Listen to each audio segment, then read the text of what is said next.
Nigeria, by extension Africa, battles a growing youthful population and with little or no meaningful engagement leaves a ticking time bomb on our hands. We are a blessed continent with great wealth, both in people and material. Our focus on ways remains driving conversations that affects us all. Topics in the news, social concerns, politics, leadership, governance, empowerment, resource management, conflict management, finance, SME sustainability, technological innovation, food security, health, education, brain drain, our well-being, citizenship, and much more. Our goal is to continuously drive these conversations, keep them burning at the table to effect a positive change, both for our nation and continent. Ways, what are you saying, has a secret ingredient that completes the conversation every single episode, and that ingredient is you.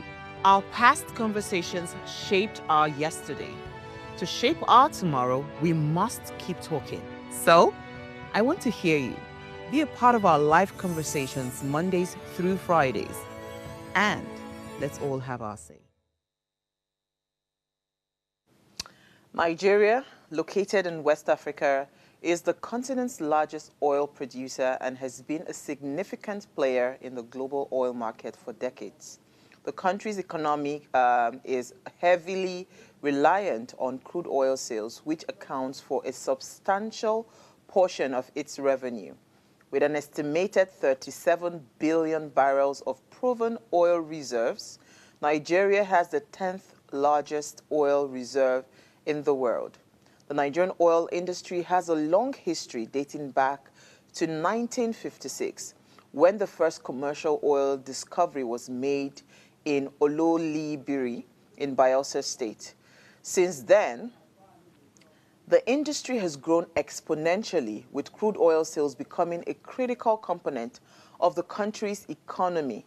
However, the Nigerian oil industry has faced numerous challenges, including corruption, mismanagement, and environmental degradation. The sector has also been plagued by militant attacks, pipeline vandalism, and oil theft, which has, of course, significantly impacted production levels and revenues. Despite these challenges, crude oil sales remain a vital source of revenue for Nigeria. The country's oil is highly sought after by international markets, particularly in Europe and Asia. The Nigerian government has implemented various policies and initiatives that is aimed at increasing transparency, accountability, and efficiency in the oil sector. So this discussion will delve into the intricacies of crude oil sales in Nigeria, exploring current state of the industry, its impact on the economy, and the challenges it's currently, of course, facing. We will also examine the government's effort to reform the sector and ensure that crude oil sales benefit the Nigerian people. Yes, that was a very long intro. As you tell, is our Friday episode, the last episode for the week of your favorite primetime show, Ways. My name remains Osayiwa Mesale, and today is just crude oil sales in Nigeria that we will be having the conversation around. Now, remember, Ways is all about you. You are the why in Ways. So be a part of the conversation every single day. You can also add your voice to the discussion. Head on to our YouTube channel. You can hit the subscribe button, like, share, and invite your families and friends to join the show right now. And when I open the phone lines, I would really love to hear your thoughts on this. Now, please let me allow you ponder on my quote for the day. It says, "Dear valued customers, we wish to inform you that the Dangote Petroleum Refinery has temporarily halted the sales of petroleum products, of course, in Nigeria. This decision is necessary to avoid a mismatch between our sales proceeds and our crude oil purchase obligations, which are currently denominated in US dollars." And that was from Dangote Group. Now, I said yesterday that we introduced this segment where you can also be a part of the live conversation. All you need to do is just add me to our WhatsApp line. I remember the WhatsApp line is 081-803-84663. add me to the WhatsApp line. You can also join us live via video to be a part of the conversation. So we'll delve into all of this much later. Let me go on a break. When I come back from that break, we will let you in on my news interest for the day.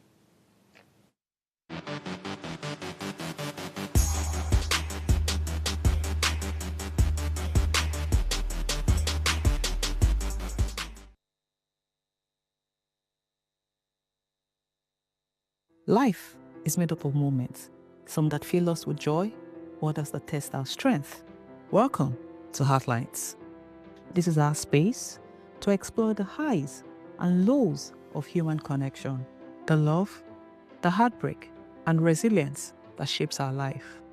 From relationships to friendships, parenting to partnerships, and so much more.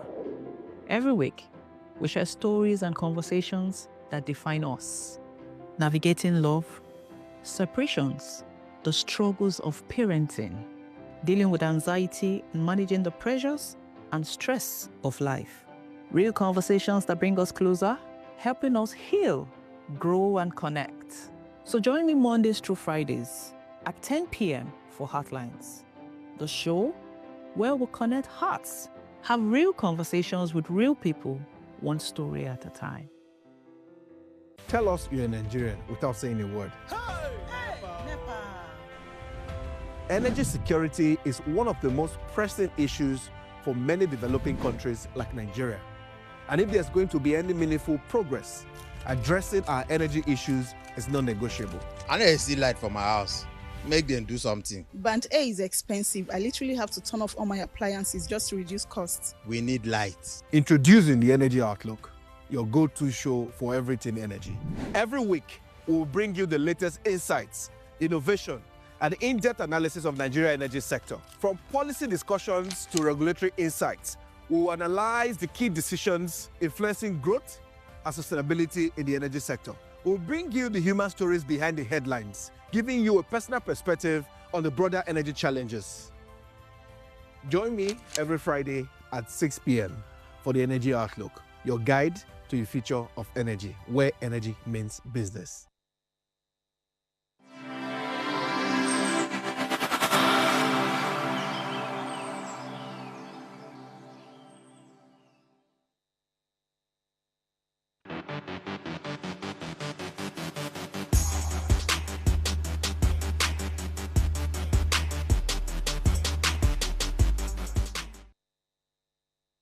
All right, I'm going to start the news interest. I think this is good news for some people.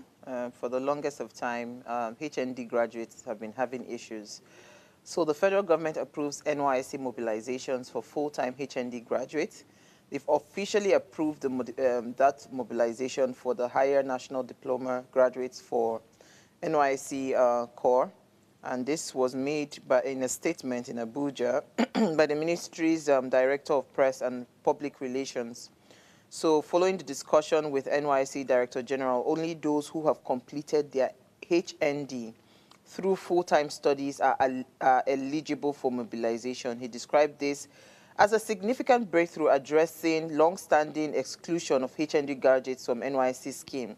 The move, he added, reflects the government's commitment to fairness and inclusivity in the educational sector.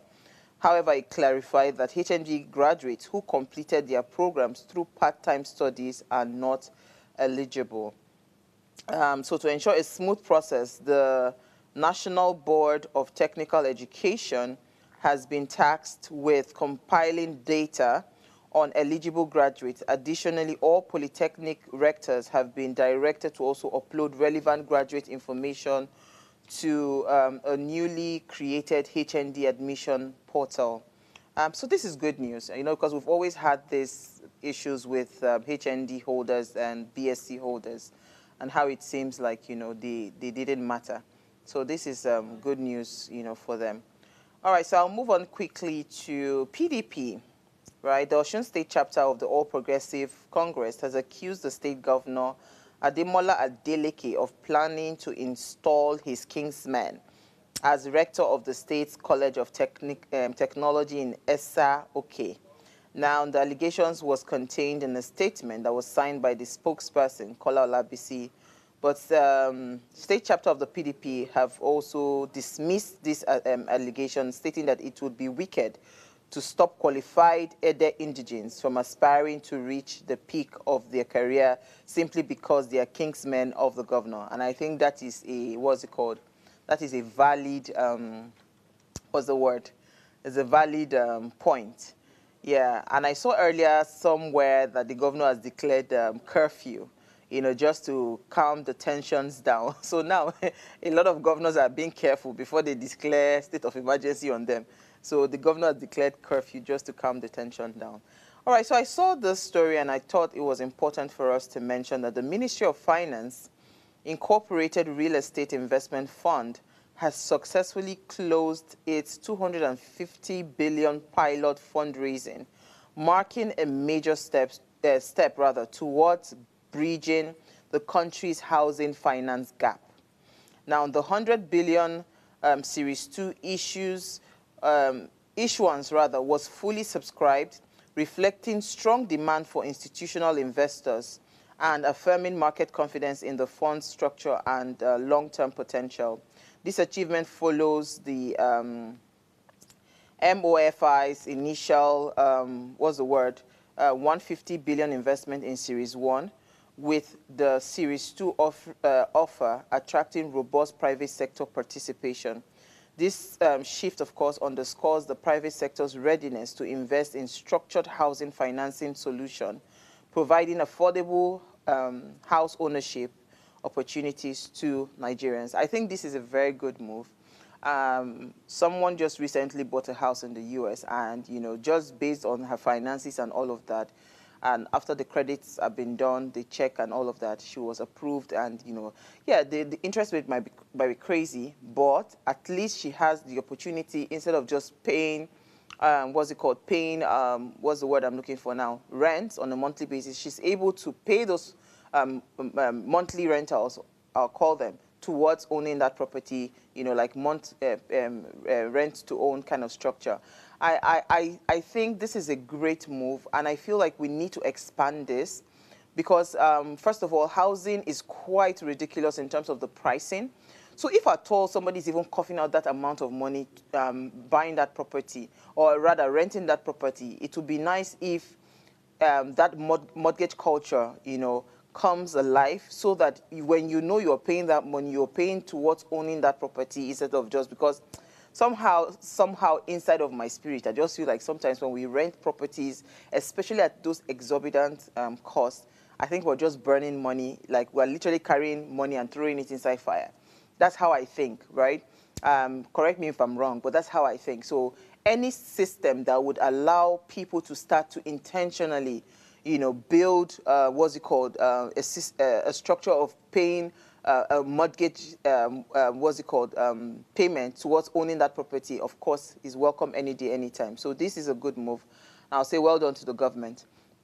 All right, so my final story, I thought to just mention this. That was quite hilarious. What's that romance guy? Oh? I'm looking for his story. So there's one guy, a romance fraudster in the UK. He actually was said to have tricked about 6 vulnerable women to paying him £186,000. And so he'd been in jail, but, right now he was supposed to have been deported, but his lawyers argued that the healthcare system in Nigeria is not fit for his wife and his children, especially because of their his 18-month-old son, born prematurely and has severe developmental problems requiring close supervision and specialist care. So I'm just excited for the guy. So finally, one thing that is not working in Nigeria has actually saved him being deported from the UK. I thought this was just a funny story to kind of calm the tension before we go into this crude oil matter. All right, so we'll take a break. So the healthcare that is not working in Nigeria is a blessing for somebody else in the UK. How ironic. We'll take a break. When we come back from that break, let's discuss the oil sales or crude oil sales in Nigeria. Stay with me.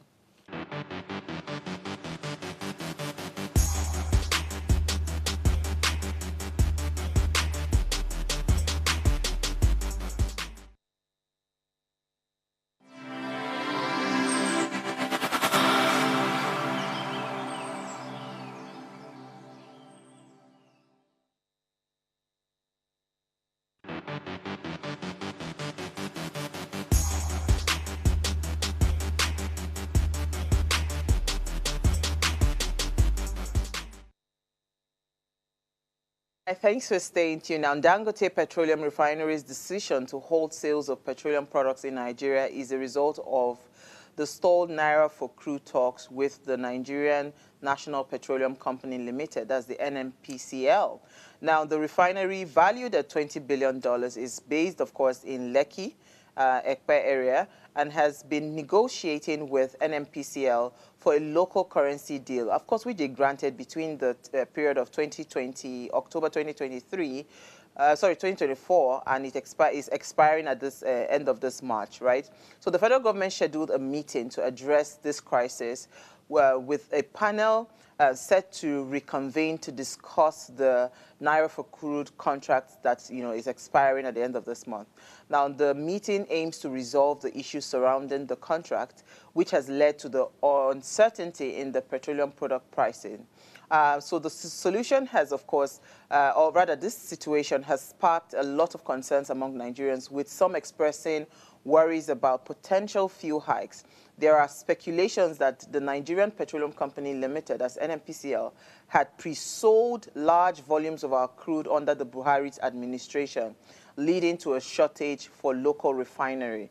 So I don't know if this is true, but here, joining me to shed more light on the discussion is Mohammed, Muktar, the CEO, Finance with Muktar. Thank you so much for joining me this evening. Thank you for having me. Good evening. Good evening. See, this matter, so let me tell you what I did. I think it was, which day? It was 2 days ago when the story broke. Yeah, it was 2 days ago. The thing just turned my belly. So as soon as I woke up, right on my bed there, I just did a video. I was so upset. So a friend of mine now called me and says, well, you need to understand that crude price is determined by international, that crude is not that commodity, that it is local. Whether it is us that own the property or not, we don't own it. It is an international commodity that is determined by international pricing, right? So whatever we do, that Dangote was just only lucky, because it had never happened in the history that he will be getting it at our local currency. He was just only fortunate to have been given that concession, right? So just tell me, what is the current crude oil production level in Nigeria, and how, of course, how have they been affected by this recent turn of events with Dangote, NNPCL, and all of them that want to choke us in Nigeria? Well, thank you again. It's nice being on your program for the first time. I think when you look when you talk about the issues, number one, yes, like your friend already told you, crude oil price is domiciliary in dollars. It's not that Dangote is not buying it in dollars. The only difference is that Dangote is allowed to pay Naira. So if the crude price in America is, international crude price is $76 per barrel, Dangote buys $76 per barrel, then by the exchange rates determined by the NNPC and Dangote, because the president made a broadcast then and said that they will be giving Dangote crude oil and they will be paying in Naira at a fixed exchange rate, because what he saw was that the inflation at that time was very high, and it was largely driven by high cost of petroleum products after the removal of subsidy. That's why that came in. It's an innovative way of us controlling inflation. That's what the president came up with. It's not that Dangote do not pay in dollars, but he pays the exchange rate of dollar. But I mean, the exchange, he pays in Naira, but the price is priced in dollars, but he's allowed to pay in Naira. The exchange rate is capped for him. Mm-hmm. It's capped for him, yes, because that's what the president said. It's capped for him. And this program was supposed to run for 6 months. After 6 months, they are supposed to sit down and review it. I think that's where the whole challenge came in. But again, you have to understand that NNPC, that is the sole exporter or sole distributor, or the only seller of crude oil in Nigeria, are also a competitor to Dangote Refinery. Mustn't forget that. And at a point, it was more than that there was a price war between NNPC and Dangote. So definitely, I think they are not enjoying that. So maybe part of what they want to do is to put a span on that. It's their own. It's a price war. Whatever tool you have, you might use it to bring down your own, to beat your competitor. But the good thing about it is that Dangote itself have been buying crude oil outside the shore of this country. They have bought from a United States of America and other crude oil producing states and all countries, I mean. And he has also exported some like Jet One Fuel and then some refined petroleum product from Nigeria to some African countries also. So the challenge is now Dangote is saying, okay, if what he's saying in that is like they agreed a particular price, then a particular quantity, but it's more or less like those quantity are not being given to them. And I think that's where the challenge is. Well, like you said again, during the Buhari administration, I think they did a lot of forward payment or forward process, what you call a forward payment that people have paid ahead of time. Based maybe, I remember we have one deal with Exim Bank, whereby we were going to get $3 billion, and we also have paid, and we're going to pay them back in crude oil. So there are a lot of those forward payments are done globally. Now you have to meet that demand. So what happened is that if Dangote want them to supply to him, then he was paying a premium because again, it's like, okay, well, so we already have somebody that's going to buy this crude, but if we must short pay that person, are you ready to pay higher price? So those are all the issues that have been involved in this Dangote and NNPC. That's so interesting. And I'm happy you brought up that price war. Because, you know, I remember doing a video when Dangote dropped the price of petrol, where everybody seemed to be queuing at the MRS filling station based on the fact that the prices were cheaper, you know, and there was just that controversy around how that fuel was lasting longer. So it was almost like Dangote was trying to choke them. You understand? Because for the price, the products that NNPC was bringing in, which they refuted that they did not ship in any product. Let us leave it like that. But the products that NNPC they sold, they were a lot higher, right? And Dangote was able to crash that price. So now a lot of us laymen that don't even know what is going on within the oil and gas industry, we are just seeing this as, is it possible that Dangote is trying to expose the idea that petrol is not supposed to be as expensive as NNPC is capping it, right? Is that the reason some of this, what's it called, back and forth is happening? Or is this really tied to the fact that they have sold, you know, because somebody said they have sold our destiny 30 years to come. So as it is that we really don't even have the crude, you know, so I don't know which is what. Well, like I said, international market is allowed to do forward sale. Then you collect your money. That is one. Now, ordinarily, the beauty of deregulation is when price of crude in the international market goes down, price of PMS, refined petroleum product, automatically should go down. And if the price of crude goes up, that means price of PMS also might have to go up also, depending on a lot of permutation that they will have. Now, with Dangote and NNPC, like you said, it's not just NNPC. Some independent petroleum marketers also were not ready to buy refined petroleum product from Dangote. They were importing it. And when they imported it at a price maybe at about 800 to 900 per liter, that was when Dangote now came up with that 860. And that was a game changer.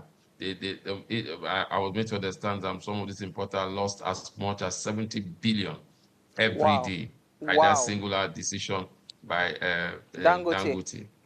So there must have been that issue, that price war. Now, price wars is depending on a lot of factors. I mean, cost of production, a lot of issues comes into price war.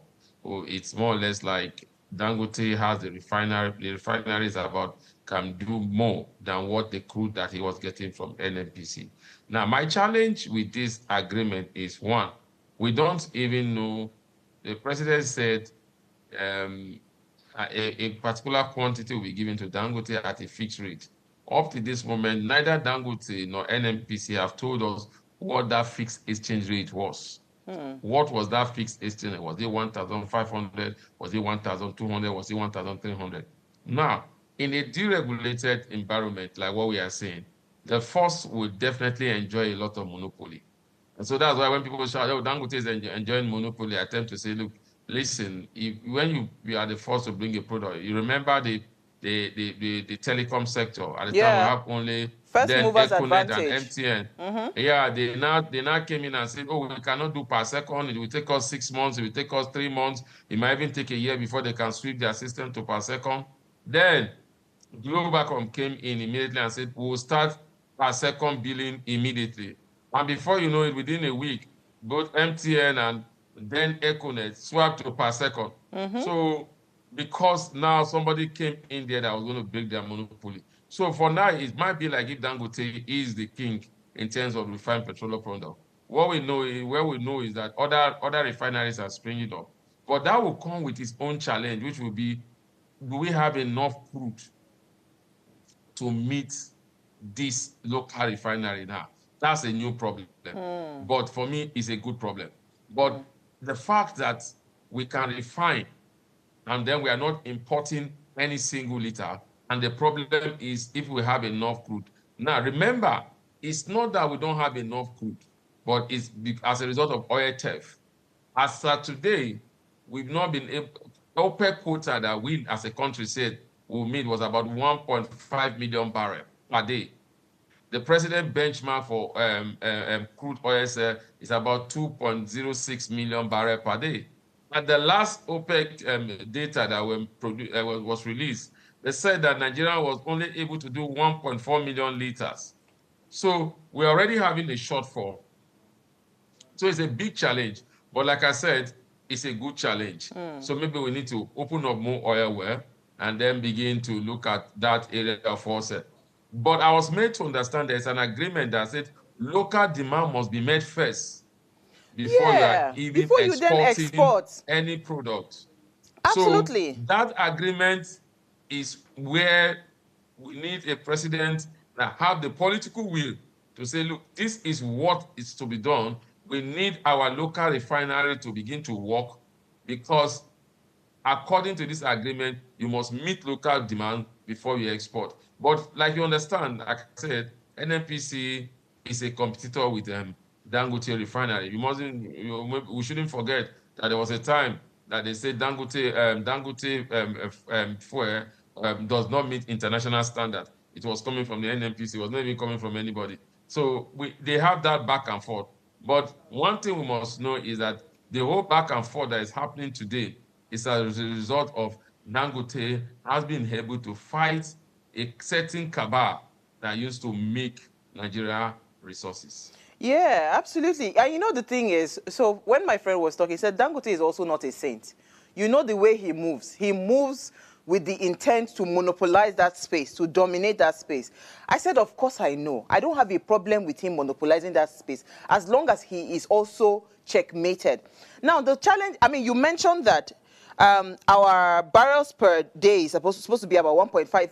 Please repeat that. How many? What is the crude oil quantity? Yes, OPEC quota is supposed to be 1.5 million barrels Per day. per day. And we are having a shortfall. The federal government own production, crude oil production, according to the current budget estimate, was based on 2.03 million barrels per day. Now, what that means is that if we meet OPEC quota of 1.5 million barrels per day, that means we have extra, which is about 600 million barrels. Yes. That is supposed to be distributed for local refinery. But like I said, we are not even able to meet that OPEC price of 1.4 million, 5 million barrels. Now, you know what that challenge is. This is the close of the matter. If now the president have said crude oil to be sold for local refinery was not only to Dangote, but will be sold at, they will buy it 2 naira. Now, what it means is that the government is not earning enough FX from that. And we are not able to meet the 1.5 million to even earn more FX. So as long as we are not earning so much FX, our reserve is going to suffer. And that means we'll have the liquidity problem, and you will see the exchange rate now begins to go up. That is what you are beginning to see now. Because market forces are always waiting for that distortion. Either the government is not able to meet liquidity to give people to bring in FX. I mean, to buy, I mean, people that need FX to bring in products. Yeah. Once it gets to that space, they monopolize that space. So that's why they are market forces. Interesting. So I hear that our crude is one of, they call it sweet crude, that we have the best crude in the world. I want to know exactly, right, who are the main buyers of Nigeria's crude? Because you see, it'll be interesting to understand some of the dynamics, because there are so many rumors all over social media that claims that a lot of people that buy our crude are Nigerians that have gone to set up companies in the diaspora, and they are now coming to buy the crude, refine it, and bring it back to us to sell. How true is that? I don't think that is true, because I think our biggest crude buyer at the moment is Spain. It used to be the United States. At a point, it used to be China. At a point, it was Indian. So, but I think at the moment, if you look at the last data that was released, I think it's in Spain. The Spanish are the ones that get more of our crude now. So I think they are the one. I think they are most. If you look at our trade relationship with them, you know, the trade data that was released, I think our largest buyer of our crude is Spain. That's interesting. Okay.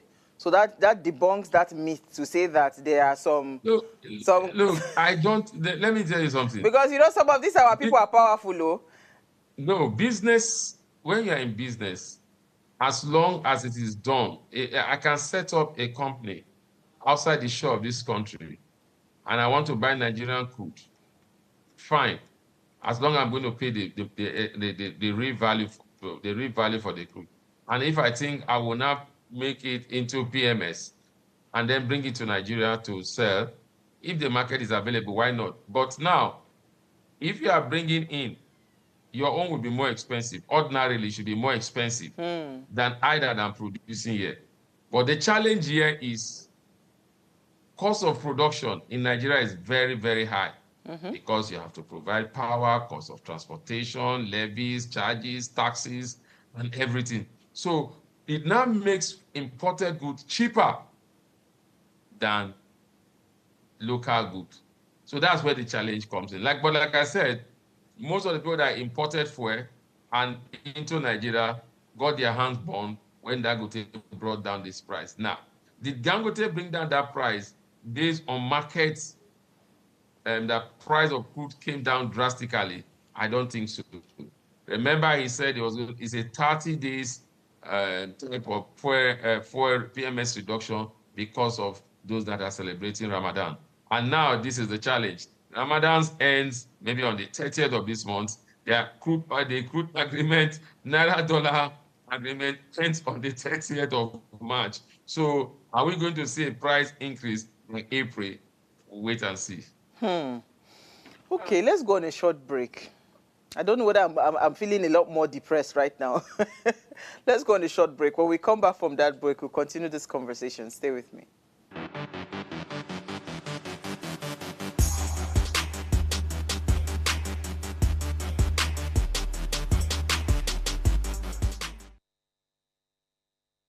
Life is made up of moments, some that fill us with joy, others that test our strength. Welcome to Heartlines. This is our space to explore the highs and lows of human connection, the love, the heartbreak, and resilience that shapes our life. From relationships to friendships, parenting to partnerships, and so much more. Every week, we share stories and conversations that define us, navigating love, separations, the struggles of parenting, dealing with anxiety and managing the pressures and stress of life.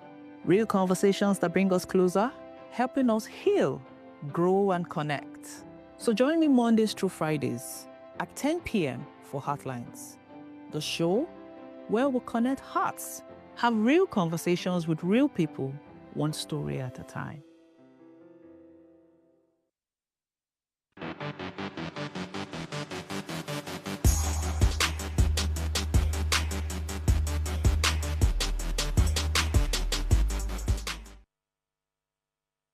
All right, thanks for staying tuned. If you just tuned in, we're having a conversation around crude oil sales in Nigeria.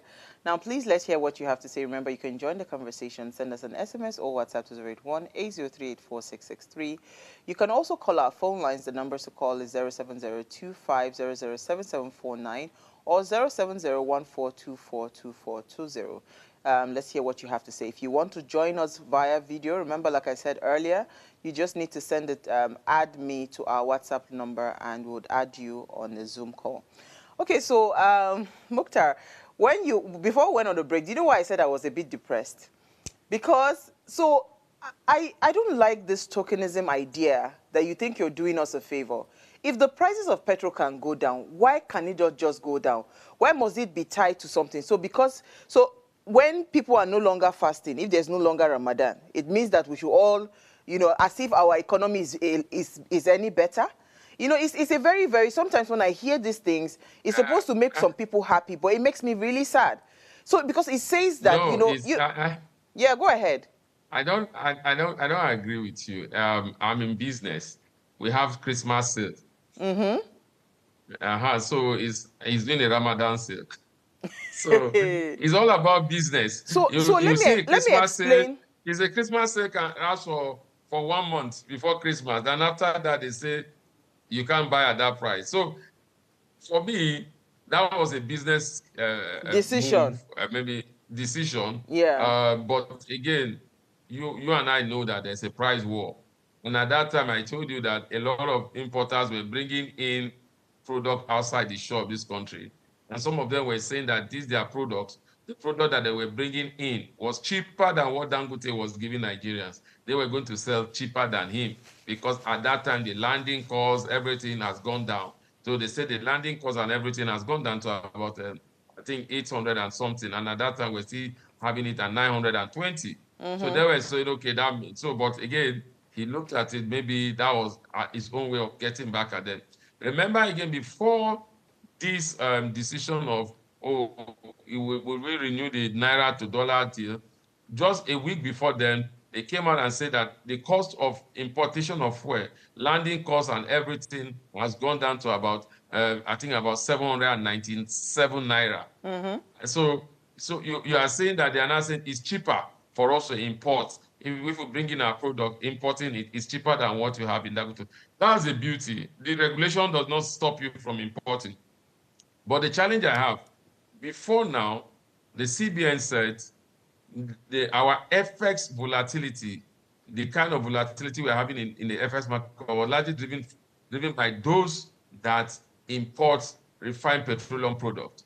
And at that time, they celebrated Dangote refining that it will reduce 60% of the pressure of the Naira on the Naira, and that will bring down the exchange rate. But unfortunately, that didn't happen because, again, I keep saying, the challenge with the exchange rate is not the official market, like they normally will get $10 million from there or $20 million, but is that small business that needs $200, $500, and need it immediately. And the market that can do that for them is the Bureau de Change. And so a lot of demand was going on that side. There was no liquidity on that space, and that was what was foiling that exchange rate. Immediately, the CBN stepped in and said, you know what, we give Bureau de Change a particular amount of money every month. You realize that the exchange rate came down. So so sometimes there's a lot of things that the CBN say, the NNPC says, does not, at the end of the day, add up to what normally happens in the Nigerian economy. Muktar, I'm a bit wary because I want to understand, this is genuinely me from a layman's standpoint. Other crude oil producing countries, right, how do they treat their local refineries or local refineries? How do they treat them in terms of supply of crude oil? Do they also demand Yeah, go ahead. I'll use two countries, the United States. The price of refined petroleum product in the United States is even more expensive at this moment than Nigeria because of where you see because of the exchange rate now. So it's more expensive. And again, like I said, you remember Donald Trump saying that America will start drilling their oil. Most America, they are one of the largest producers. They have crude also, but most of their crude are still put in reserve. They don't really go to drill their crude. Remember the popular Donald Trump slogan, baby, drill, drill, drill, drill, drill. So that would drive down the price. Now let's go to Saudi Arabia. Saudi Arabia also, one of the largest producer of crude.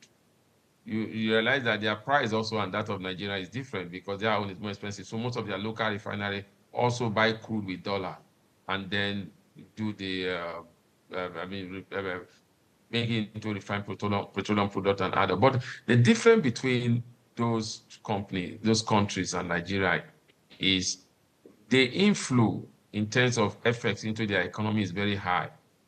Saudi Arabia produce a lot and also are able to meet local demand for it. So there's no pressure on their currency. That is different from Nigeria. You know, Nigeria is a petrol economy, and a petrol economy is largely driven by dollar, because that is the main medium of exchange when it comes to crude. Yeah. So why Nigeria? That's why we applaud the president innovation of saying, look, we have to use our own innovation. If we decide that Dangote should continue to buy crude from the NNPC with dollar, that will have a twins effect in our economy. And what will be, we will see the exchange rate will continue to go up, and then the cost of refined petroleum product will definitely go up. So why we have seen the stability we have seen now is because, like I said, the president said a fixed rate. So it's not that today Dangote is buying at 1.5, tomorrow is buying at 1.6, next tomorrow is buying at 1.7. But even if they didn't tell us what the rate was, but it was fixed. So it was a fixed rate. So anytime he has to buy, if it is 1,500, he buys at that price, despite whatever the exchange rate will be. That was our own innovative way of dealing with inflation, of bringing down refined petroleum products. Like I said, Nigeria economy is largely a petrol delivering economy because most of our medium of transporting some of our end products to our citizens are largely taken by cars, lorries that normally deal with PMS. So Muktar, tell me, why are we not able to sustain this innovative solution that has come up? Why is NNPC trying to revert back to selling at, the, what's it called, with USD? Because if we want to find a solution, right? And I loved what you said. Our problems are actually unique to us. Do you understand? Another thing that you forgot to mention when you talked about the US and Saudi Arabia, the economic power, the buy power of their citizens far outweighs what you understand, Yes. the Nigerians are able to afford. So if you as a leader, you understand that you have unique challenges, right? The economic power of your citizens are not as strong as the economic powers of these countries abroad. You must then tailor your solution to ensure that that solution meets, you understand, your local challenges that you are faced with, which is what the president attempted to do by supplying it and capping. And even though I do not subscribe to why they did not tell us what rate he was being given, I mean, this should be public knowledge. Do you understand? So that we have access to understand when the pricing of these products are at the end of the day at the pump, we should be able to rationalize it to say, okay, yes, this is a fair deal. But let us keep that aside. Now that we know that the challenges in Nigeria is actually very unique, right? What is stopping the NNPCL, the federal government, from just keeping the status quo, at least to be able to even stabilize the economy? Because if this issue continues and they are not able to reach a concession to sell to Dangote with Naira, we would have a challenge, because it means that all the problems we've been having, remember there was a time you wake up today, everything is just, prices are changing like per minute per second.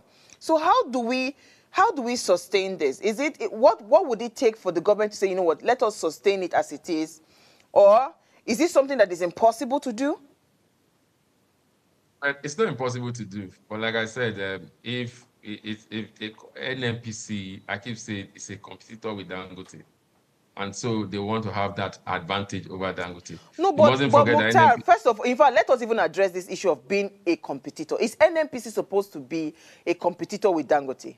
Then if they are a competitor with Dangote, they should also get their refineries up and running and stop being the determining factor for everything.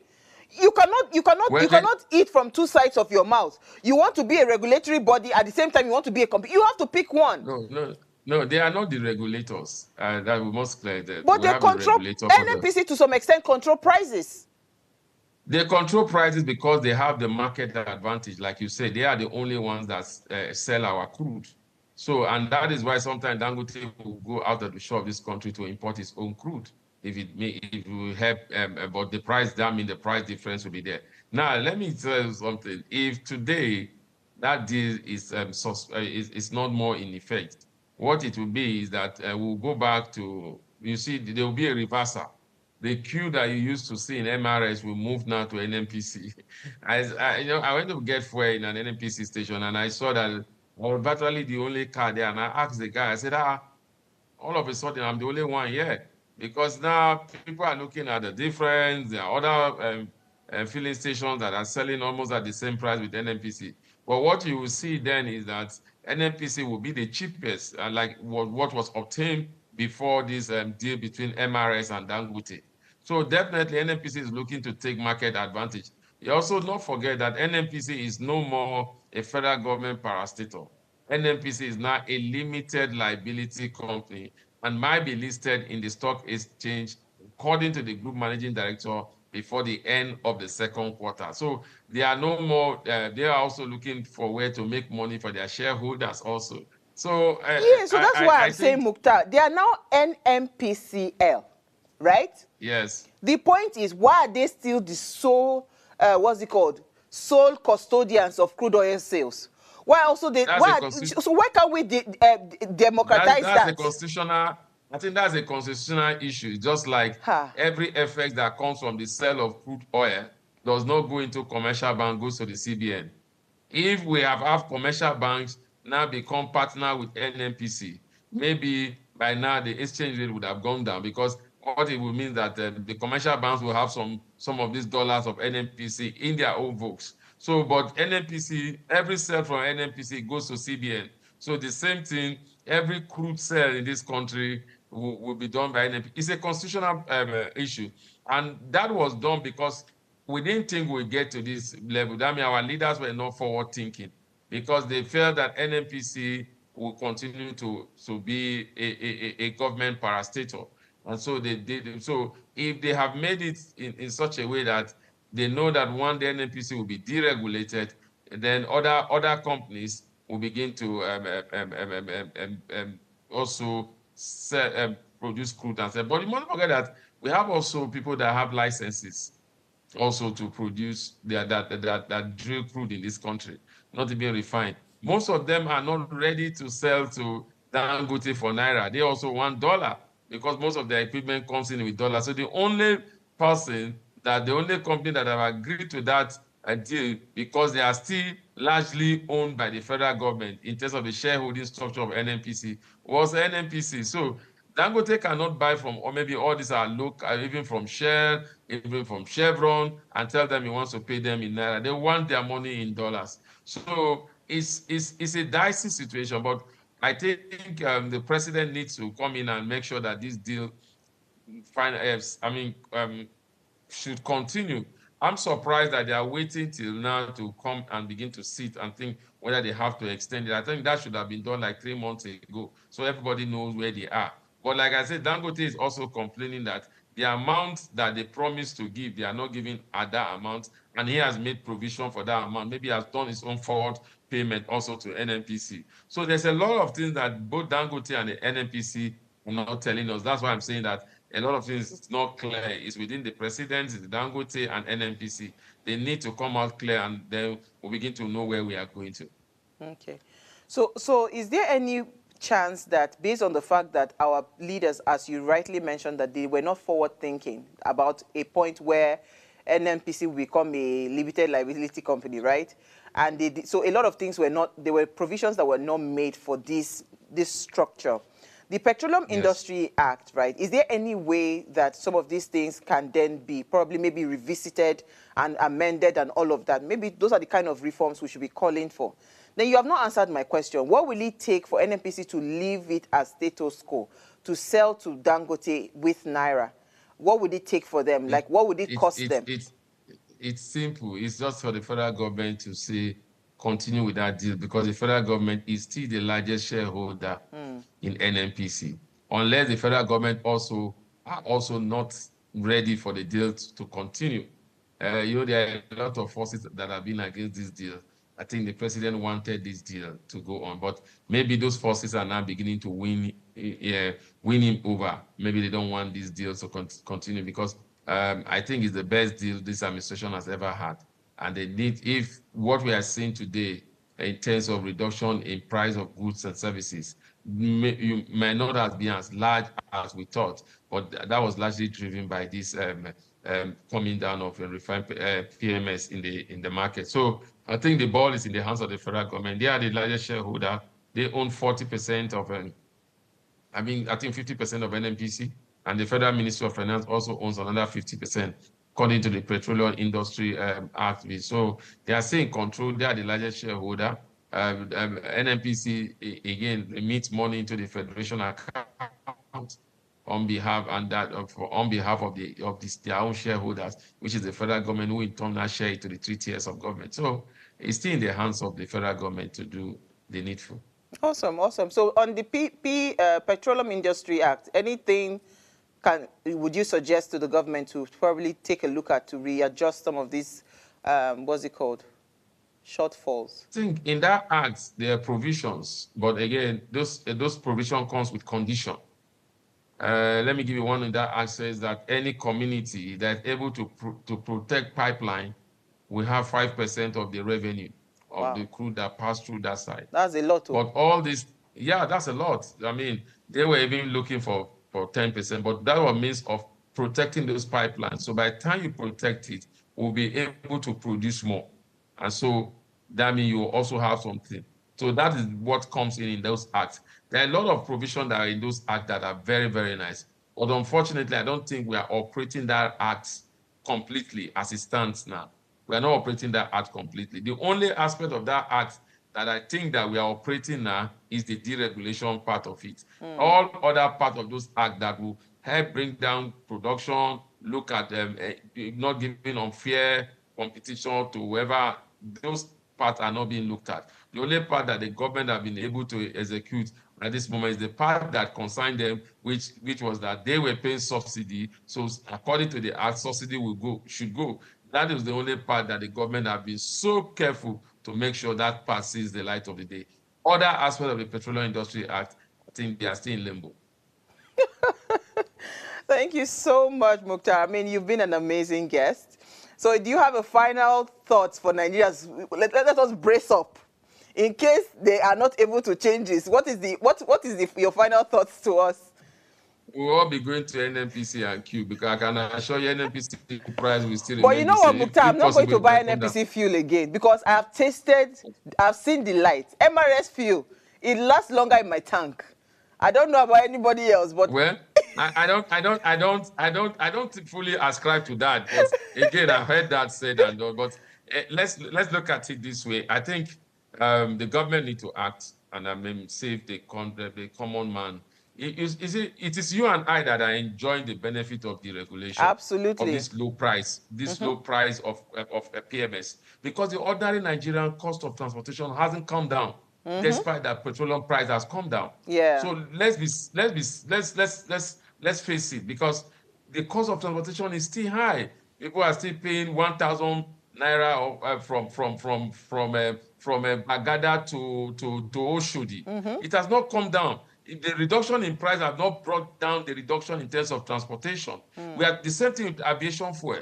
Aviation fuel came down drastically, and because the prices of tickets still stayed high. The price of ticket hasn't gone down. So they will tell you of other factors. Oh, part, we need FX to bring it. Spare part is still high, and that. So the government needs to see, this is the only benefit that we can see of this government, It's people say this is the first time in the history of this country that petroleum product has gone up and come down. Normally, once it goes up, it keep going up, it never comes down. So I think the government should not just fold their hands, and the president should have the political will to do the right thing.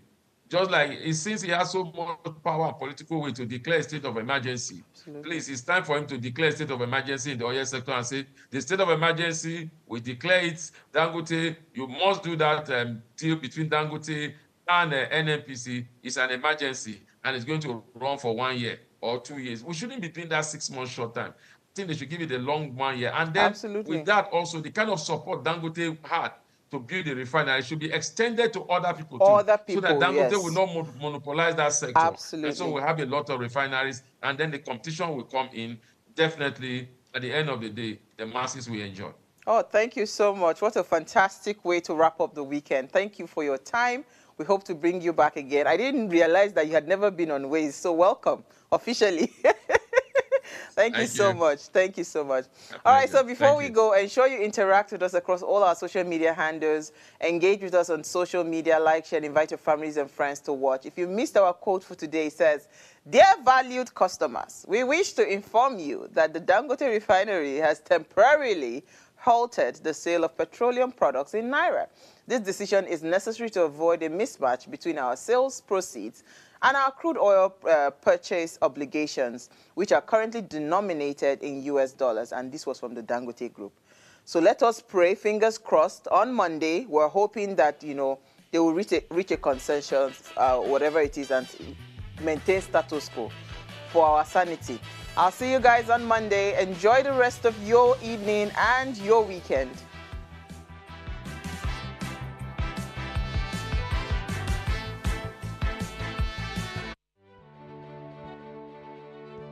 Nigeria, by extension Africa, battles a growing youthful population, and with little or no meaningful engagement, lives a ticking time bomb on our hands.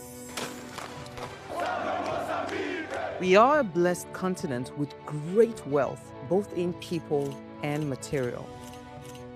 Our focus on Ways remains driving conversations that affects us all.